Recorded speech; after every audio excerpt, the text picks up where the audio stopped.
Magandang araw sa inyo, Sir Bob, at sa lahat ng tumatangkilik at nakikinig ng inyong channel. Tawagin na lang akong Marivic na atira sa Maynila, pero sa Samar ang probinsya namin. Pareho kasing taga roon sina Mama at Papa. Pero dito na sila nanirahan sa Maynila nang magkaroon ng trabaho si Papa. Hindi pa kami pinapanganak na tatlong magkakapatid nung lumuwas sila. December 2012 noon, nang kailangan namin umuwi ng Samar. Nagkasakit kasi ang nanay ni Papa na lola namin at gusto niya kaming makitang lahat. Pangalawa ako sa aming magkakapatid at nasa third year high school pa lang ako noon. Si kuya noon ay 20 years old at yung sumunod sa akin ay 12. Yung punso namin ay 9 years old pa lang. Maaga kami nagbiyahe papuntang terminal ng bus sa Parañaque. Siguro mga alas 4 pa lang yon ng madaling araw at medyo madilim pa. 6 kaming umalis noon, sina Mama at Papa tapos yung 3 kong kapatid. Pag-akyat namin ng bus ay marami ng pasahero. Magpapasko na rin kasi noon kaya marami talaga ang nag-uuwian lalo at naipamigay na ang mga bonuses sa mga government agencies. Nadismaya lang ako noon dahil 2 lang ang upuan at 2 lang din ang bakante na wala pang nakaupo. So si Mama at yung bunso naming kapatid ang nagtabi sa may bandang kanan. Sina Papa naman at yung pangatlo namin ang nasa kaliwa. Magkahiwalay kami ng upuan ni Kuya. Siya yung nasa unahan ni na Mama, samantalang nasa likuran naman ako. Isang may katandaan na ring lalaki ang katabi noon ni Kuya. Samantalang sa akin, isang matandang babae na nababalot ang muka ng bandana.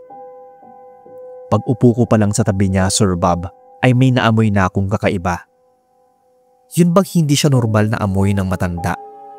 Medyo malansa na parang may nabubulok na sugat sa katawan. Pero tiniis ko lang yun at pasimpleng tinakpan yung ilong ko. No choice na ako nun dahil doon ko napiling umupo. At yung ibang bakante naman ay naupuan na. Minabuti ko na lang umidlip doon dahil medyo madilim pa. Hindi ko na pinagtuunan ng pansin yung katabi ko. Kaso lang ay nararamdaman kong parang nagkakabanggaan ang mga siko namin. Parang ginigit-git niya ako sa upuan. Naramdaman ko noon na parang pinapausog niya ako. Medyo chubby ako noon kaya halos yung kalahati ng putan ko ay nakalabas na sa upuan. Siya naman na nasa bandang bintana kaya hindi siya mahuhulog. Medyo naiinis na nga ako dahil hindi naman siya ganoon kalakihan pero ang laki ng space na inuukupan niya. Nang lingunin ko siya noon ay naatingin din pala siya sa akin. Matalim yung titig niya at medyo pailalim kaya hindi na ako kumibo. Para siyang galit kaya hindi na rin ako naglumikot pa sa upuan. Maya-maya ay naramdaman ko na umuusog na naman siya ng konti kaya napaayos ako ng upo. Sinubukan kong pumikit pero naririnig ko na parang kumikibot-kibot yung bibig ng matanda.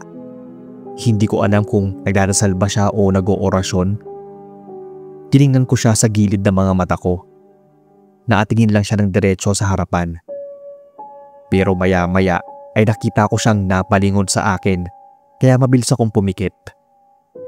Pero agad din akong napadilat nang maramdaman kong parang may umihip sa tenga ko. Mabilis akong lumingon at nakita kong tulog na yung matandang katabi ko.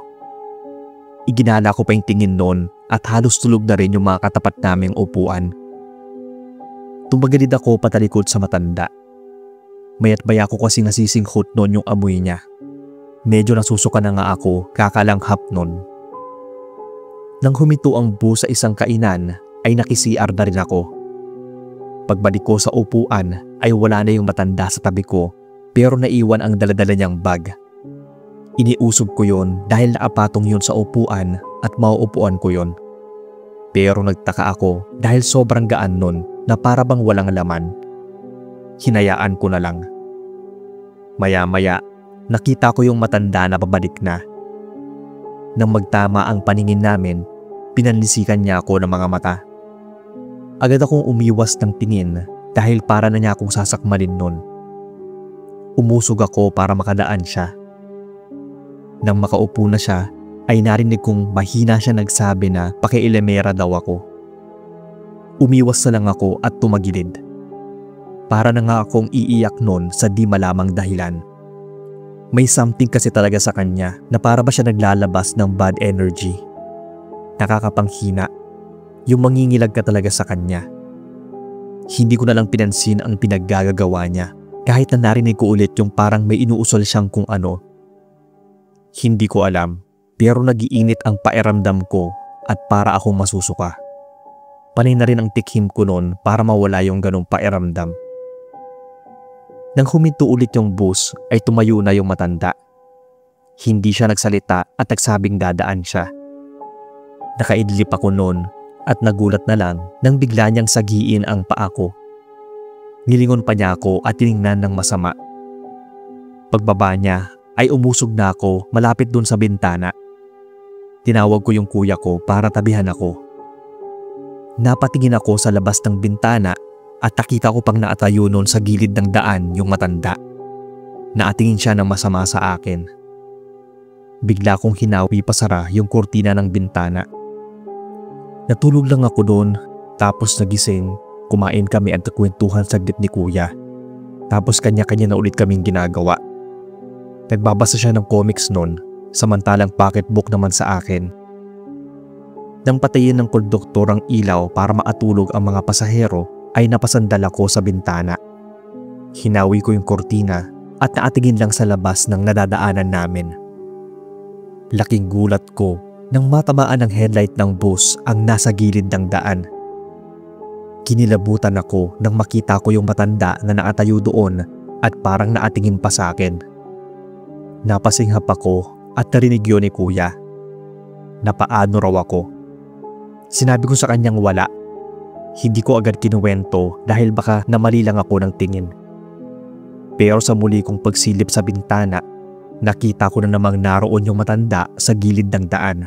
Kaya kinilabutan na ako. Napasiksik ako ng ulo sa likuran ni kuya. Parang maiiyak na nga ako. Habang tinatype ko nga tong kwento, sir, kinikilabutan ako. Mahilig naman ako sa mga horror stories, pero mabilis din kasi akong matakot. Biglang sumama ang pakiramdam ko nun. Parang muli kong naamoy yung nabubulok na amoy ng matanda at masuka-suka na. Buti na lang at may dala si kuya na gamot para sa pagsusuka. Agad akong uminom. Sinabihan niya akong matulog na lang muna. Dikit ko ang mga mata at sinubukang matulog, pero hindi mawala sa isip ko yung itsura ng matanda. Nahihilo ako at bigla na lang talaga akong sumuka. Buti nga at may naapatong na towel sa hita ko. Doon napunta yung sinuka kong malapot na hindi ko maintindihan yung kulay. Nagulat nun si kuya pero agad niya akong tinulungang maglinis. Napansin niya na namumutla ako kaya pinainom ako ng tubig. Sinabi ko sa kanya na sobrang hilab ng tiyan ko pero wala kaming magawa nun dahil nasa bus pa kami. Kaya tiniis ko yon ng sobra kahit na gusto ko na namang sumuka. Mag-aalas 2 na noon nang malapit na kami sa bababaang bayan sa Atbalogan.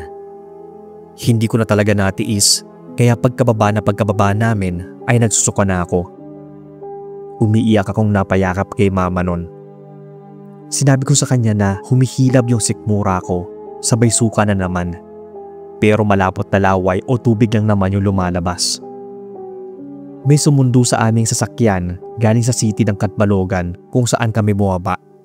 Pinsan yun ni Papa na si Tito Mar. Ihahatid niya kami sa Silanga kung saan ang bahay ni Lola. Hindi ako makapaniwala noon, Sir Bob, na habang nasa biyahe kami pa Silanga ay muli naming nadaanan yung matandang nakatabi ko sa bus sa tabi ng daan. Naatingin yun sa direksyon ko na para bang inaasahan niyang dadaan kami. Nalilisik ang mga mata niya. Hindi ko tuloy malaman kung totoo ba yung nakikita ko o imagination ko lang. Para kasing imposibleng mangyari. Paglagpas namin sa kanya, maya-maya ay nasa gilid na naman siya ng daan. Para na akong mababaliw nun pero hindi ko pa rin pinahalata sa kanila.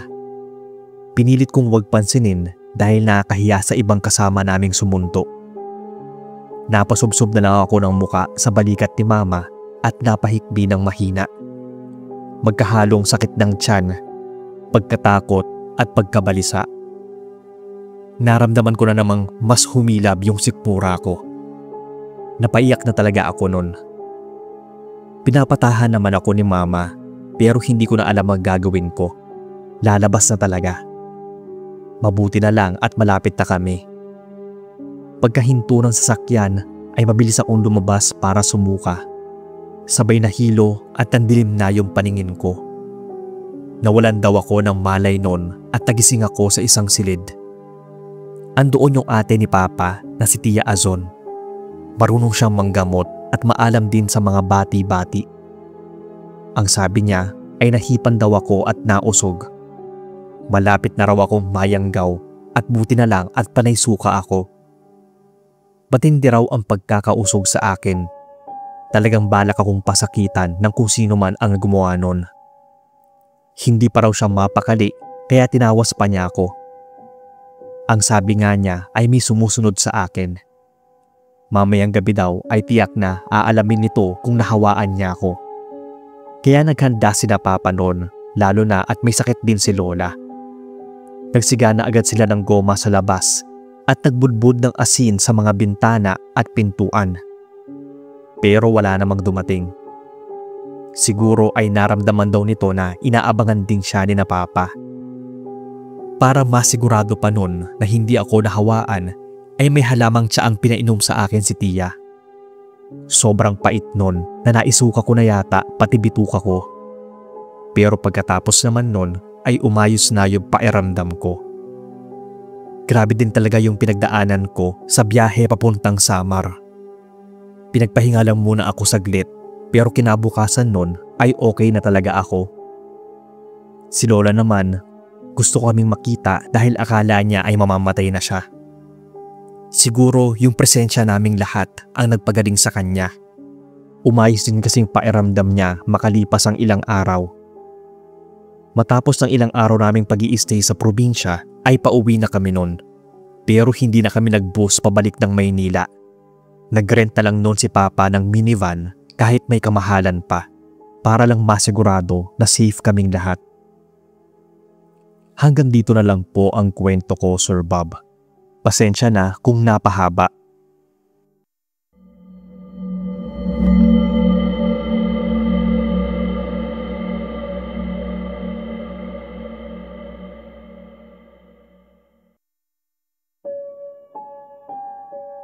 Magandang gabi sa inyo, Sir Bob, at sa lahat ng mga listeners and subscribers nyo. Bilang isa ding listener nyo, wish ko sana na maisama nyo rin itong kwento ko sa mga inanarate ninyo. Tawagin na lang akong Amanda, taga Bulacan. Itong kwentong ibabahagi ko ay karanasan namin ng asawa kong si Rodel. First time namin magbabiyahe noon ng malayuan nang hindi nagko-commute. Magbabakasyon kami sa Samar. First wedding anniversary namin at doon namin napiling magbakasyon. Taga doon kasi yung napangasawa ng panganay kong kapatid na si Ate Irene, kaya nagpa siya na rin akong bisitahin sila. Dala ni Rodel ang hiniram na company car, binaybay namin ang daan patungong Bicol. Doon namin binalak na dumaan dahil may nabook na kaming hotel para matuluyan doon for one day. Saka naman kami tatawid papuntang Samar. Kumbaga, road trip talaga ang ginawa namin. Halos kalahating araw din ang binahe namin noon. Umalis kami ng madaling araw at dumating kami ng hapon. Maayos naman ang biyahe. Nakailang hinto rin kami para kumain.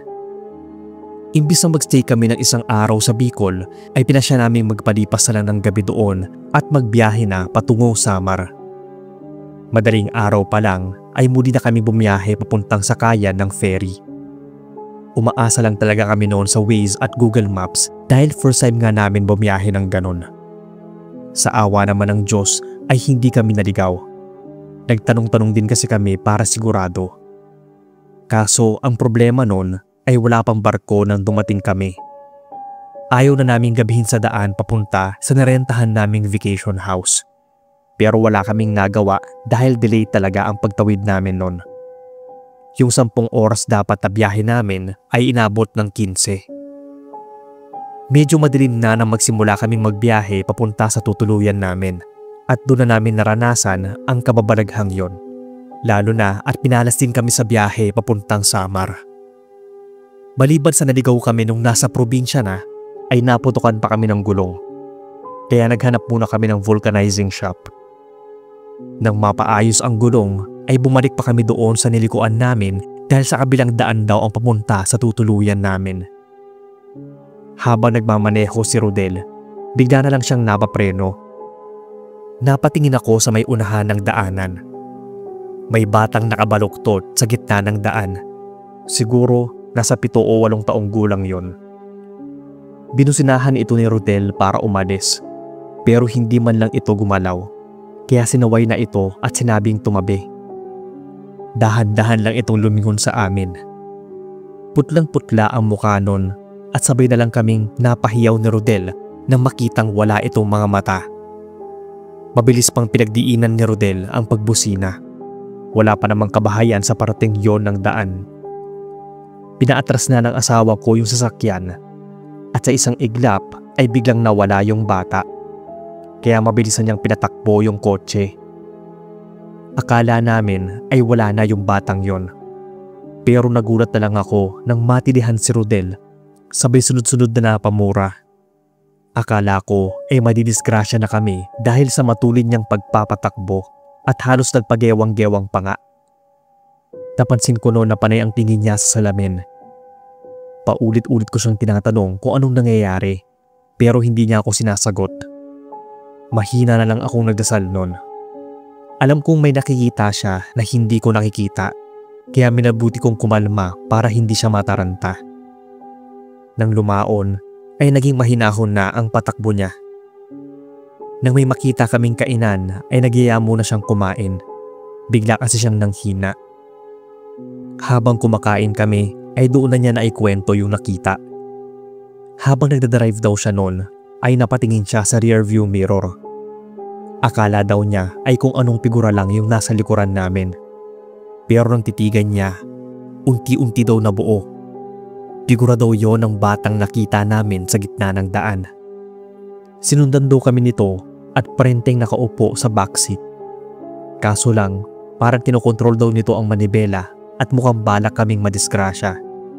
Kaya naghihiyaw si Rodel noon at nagpagewang-gewang. Bigla na lang daw yun nawala nang maarating kami sa daan na may poste ng ilaw. Grabe daw yung kaba niya noon, lalo na at siya lang yun nakakita. Sinabi ko sa kanya na nagdasal din ako, kaya siguro yun biglang nawala.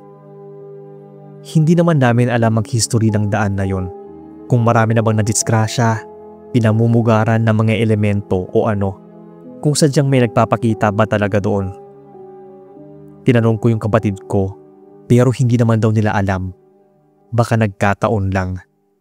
Baka kinailangan lang daw bumusina sa madidilim na lugar na nadadaanan namin. Nadaanan din namin yon pambalik, pero umaga naman na yon. May araw na. Hindi na nakakatakot yung lugar. Pero wala talagang kabahayan at ilaw doon sa parte. Nasundan pa nga yung pagbabakasyon namin sa Samar at pasasabi kong maayos naman ang mga naging biyahe namin. Yun lang talagang isang yon ang nakakakilabot na karanasan namin sa biyahe papuntang Samar. Baka siguro bago lang kami sa lugar. O dahil sadyang lapitin kami ng ganong nilalang. Ito lang po muna ang kwento ko, Sir Bob. Sana ay mabasa ninyo at marinig namin sa inyong channel.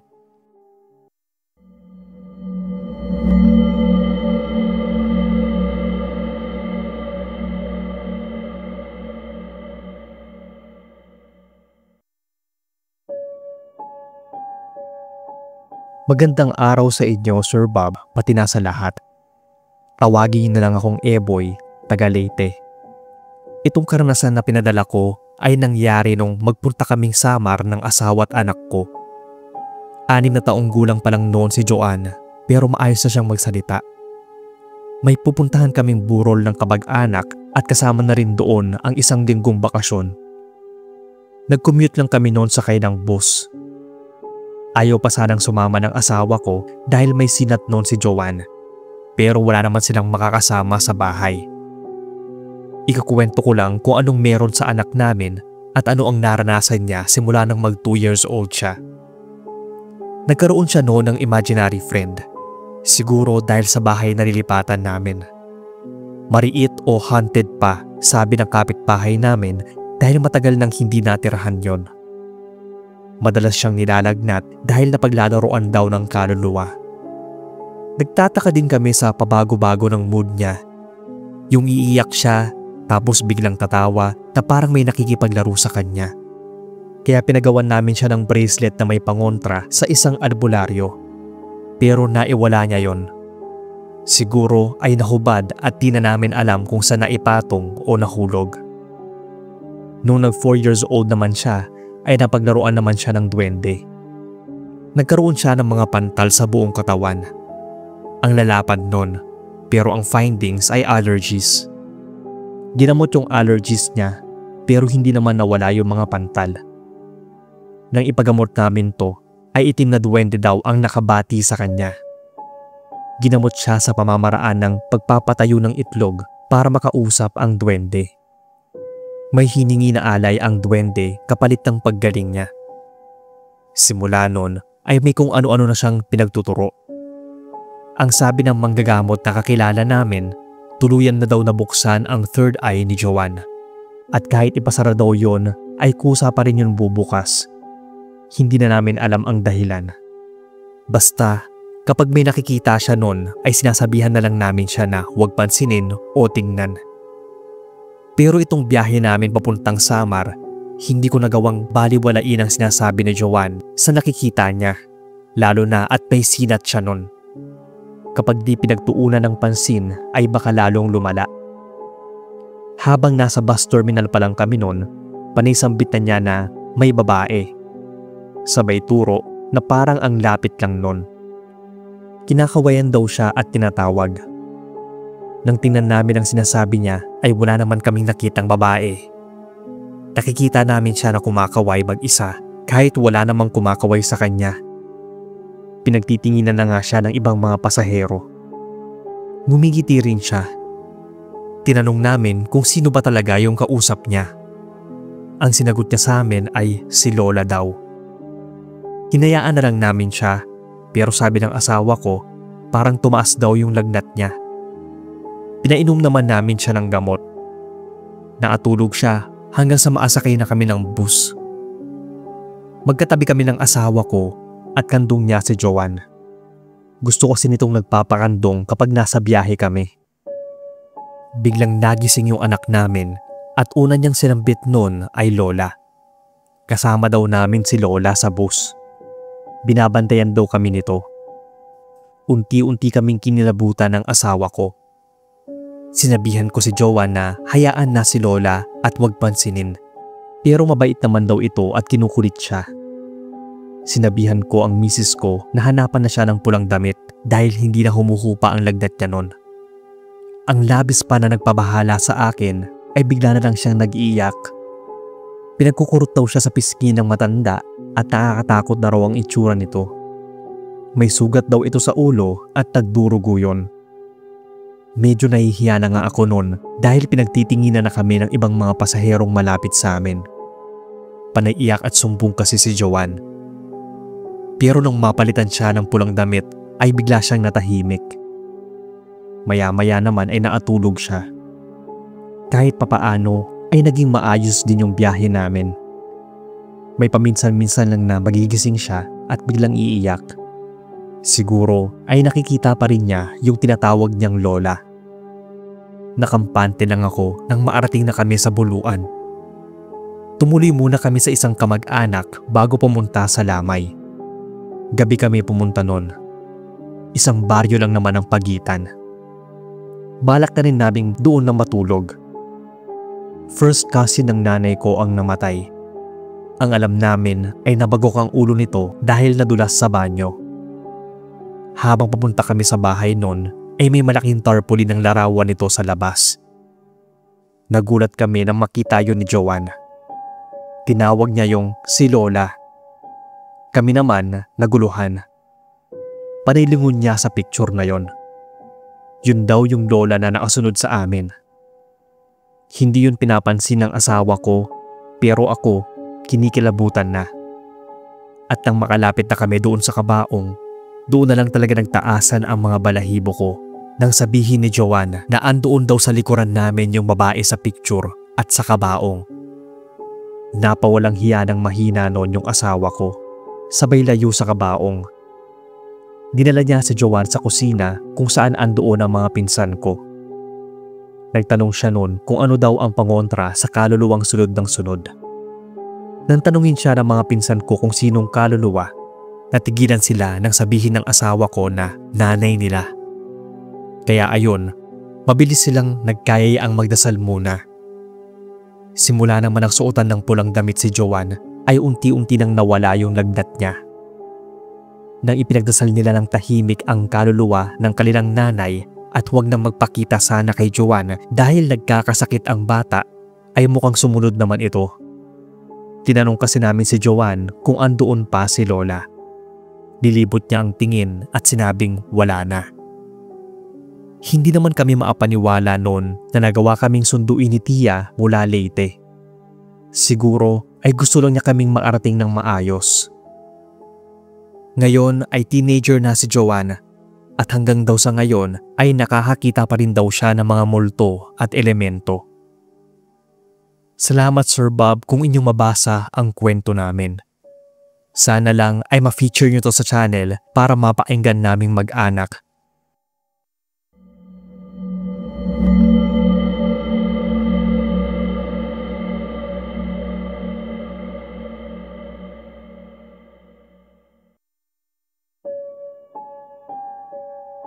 Hello po sa inyo, Boss Bob. Tawagin na lang akong Joey. Nagtatrabaho sa isang mall sa Sorsogon dito sa Bicol. May nakilala akong ka-chatmate na taga Samar. Ilang buwan na rin kaming magka-chat nang imbitahan niya ako sa kanila. Ako naman syempre, na-excite at agad umoo. Tawagin natin siyang Paula. Isa nga po pala akong lesbian. Mga 5 buwan pa lang kami nagkakausap noon. Pakiramdam ko ay sobrang lapit namin sa isa't isa. Kilala na nga daw ako ng mga magulang niya at kapatid at gusto nila akong imbitahan dahil magdidibo noon yung kapatid niya. Nagbiyahe ako noon, Sir Bob, kahit wala akong ideya kung paano ang pumunta sa kanila. Nangyari pala to taong 2015. Sinunod ko lang yung bilin niya kung saan at anong bus ang sasakyan ko. Binigay naman niya sa akin yung address. Habang nasa biyahe ay hindi ako mapakali. Kinakabahan na nasasabik ako noon. First time ko kasi maipag-meet up na nakilala ko online at sa isang babae pa. Ang bilis ng tibok ng puso ko habang tumatakbo ang sinasakyan naming bus. Akala ko ay magiging masaya na ang bakasyong yon, pero bigla na lang nasiraan yung sinasakyan ko. Ilang oras din kami naghintay para maayos yon. At habang naghihintay ay nakabili na rin ako ng pagkain dun sa dumaang naglalako. Wala ni isang pasahero ang bumili noon maliban sa akin. Pero hindi ko yun masyadong pinansin. Halos magdadalawang oras din bago naayos ang bus. Balik biyahe na kami. Habang nasa biyahe ay kinakain ko na yung nabili kong kakanin noon. Nang maubos ay ininuman ko ng tubig at pikit muna para makaidlip. Malayo-layo pa kasi ang biyahe ko. Nakaidlip na ako noon nang makaramdam ng parang may tumutusok sa tiyan ko. Maya-maya ay parang may naggagalawan sa loob ng tiyan at sobrang init. Tapos nataranta na ako sa paghahanap ng plastic dahil parang may lalabas mula sa lalamunan ko. Nang makakita ng plastic, agad ko yung sinahot sa bibig. Sunod-sunod na akong napasuka. Biglang nanigas din yung kalamnan ko at hindi ako makahinga. Naiiyak na ako noon nang mapansin ako ng katabi ko. Tinanong niya sa akin kung anong nararamdaman ko. Ang sabi ko ay nasusuka at naninikip ang dibdib. Nanginginig na rin ako noon at sabi nga ng katabi ko ay putlang-putla na rin daw ako. Nang iangat niya yung kamay ko ay nangingitim na ang mga kuko ko. Tapos humihilab na rin ng sobra yung tiyan ko. Kinapa ko yun at naiyak na lang ako nang maramdaman na parang lumulobo yun. Medyo nataranta na rin yung katabi ko at sinabing mukhang nakiligig daw ako. ano daw ba yung kinain ko. Sinabi ko na bumili ako ng kakanin dun sa naglalako. Napalatak yung babaeng katabi ko at sinabi niyang sa lugar daw na hinintuan namin ay wala gaanong bumibili doon dahil madalas sinasabing nakikilkig. Lugar daw yon ng mga mangkikilkig o yung mga nangkukulam o nambabarang na lalasunin ka gamit yung pagkain. Kailangan daw akong magamot agad bago kumalat yung lason sa katawan ko. Tinanong pa nito kung saan ako bababa. Sinabi ko yung lugar ng ka-chatmate ko. Malayo pa raw yon. Kailangan ko raw na makakain ng asukal. Pumaro nun yung babae at sinabing nakilkig nga ako. Kailangan ko lang daw ng asukal para madala sa ospital. Dahil kung hindi, ay baka hindi na ako abutan ng hapon. Buti at pumayag dun yung driver. Nakabili ng asukal yung babae at bigla akong sinubuan ng isang kutsara nun. Ramdam ko na nga ang paninigas sa mga muscles ko nun at hindi ko talaga magalaw ng maayos. Dagdagan pa ng paninikip ng dibdib. Medyo nakahinga na ako ng maluwag. Tinawagan ko si Paula noon at pinakiusap ko yung babae kasi mas magkakaintindihan sila. Pareho kasi sila ng dialect. Sinabi ni Paula na aabangan niya ako at didiretso kami sa paggamutan. Yung excitement ko na makita siya ay napalitan ng matinding pagkabahala. Buli na naman kasi akong nagsusuka at that time ay hindi na ako makapagsalita. Hindi na rin ako makalakad dahil naninigas na yung mga muscles ko sa paa. Dinala nila ako sa ospital at na-confine. Sumunod na araw naman noon ang debut ng kapatid ni Paula. Buti at naagapan naman daw ako. Saktong araw ng debut ay nagpa-discharge ako. Akala ko nga ay tuluyan na akong gagaling, pero hindi pa pala. After ng kasiyahan sa debut, ay muli akong nagsusuka at sobrang nangihina ang katawan ko. Ibabalik sana ako ni Paula sa ospital pero sabi ng nanay niya ay sa manggagamot na lang. Baka naorasyonan daw yung kinain ko. Yun na nga at dinala ako sa manggagamot, boss. Lason daw na nagmula sa hayop ang nilagay sa pagkain ko. Inorasyonan din daw yon. Buti at nadala daw ako sa ospital. Nawala na yung kamandag. Kailangan na lang din daw bawiin yung orasyon sa akin. Ganoon nga ang ginawa ng manggagamot. May binigkas din siyang salita para tuluyang mawala yung lason sa katawan ko. Umayos naman yung pakiramdam ko matapos yon, pero hindi ko talaga na-enjoy yung 4 na araw na bakasyon. Kinailangan ko na rin bumalik ng Sorsogon para sa trabaho. Patuloy pa rin kami nag-uusap no ni Paula. Pero kalaunan, nawalan din kami ng communication. Siya yung tumigil. Hanggang sa nalaman ko na lang na nag-asawa na siya ng lalaki. Hindi ko tuloy alam kung ano yung mas masakit at nakakatakot noong mga panahon na yon. Yung malason ba o mabigo sa pag-ibig. 10 years ago na rin to nangyari. Pero hindi ko talaga makakalimutan yung kalbaryong inabot ko sa biyahe papuntang Samar.